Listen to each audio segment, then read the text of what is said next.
Kereta Proton Exora. Kereta Proton Exora CPS.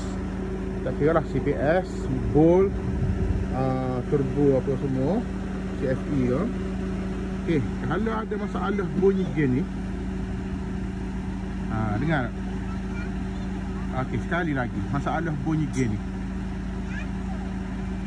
Okey, tak lain tak bukan geng. Tak payah lah sakit kepala dicek ke apa. Masalah dia so ya geng, masalah dia berpunca daripada ni geng.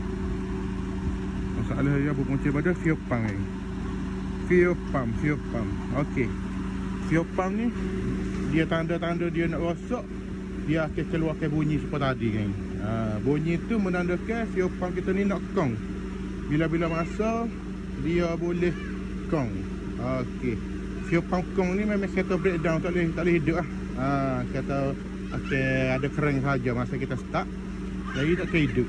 Okey, tu yang tanda dia geng, kalau fuel pump ni rosak. Memang bunyi gitu, bunyi fuel pump. Okey, jadi kita tukar fuel pump yang baru geng. Alright, fuel pump baru kalau nak selamat beli di kedai spare part lah. Beli di kedai spare part.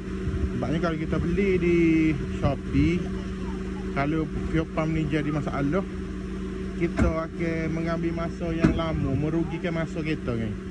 Sama macam ni. Okey, sama macam kes ni. Ni fuel pump baru ni geng. Ni fuel pump baru beli daripada Shopee. Tak, sebab fuel pump asal dia ni geng. Ni fuel pump asal. Jadi fuel pump tu rosak, kita beli fuel pump baru. Lepas ada beli fuel pump baru, kita asal rosak juga fuel pump ni geng. Fuel pump ni mengeluarkan bunyi. Bunyi macam tadi. Tu bunyi dia. Lepas tu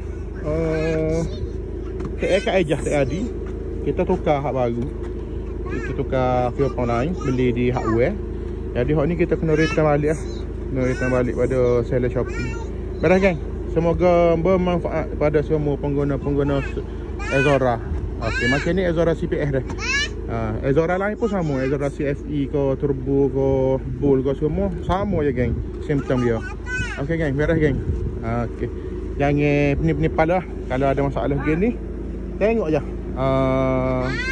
video ni. Okey, ABBT geng.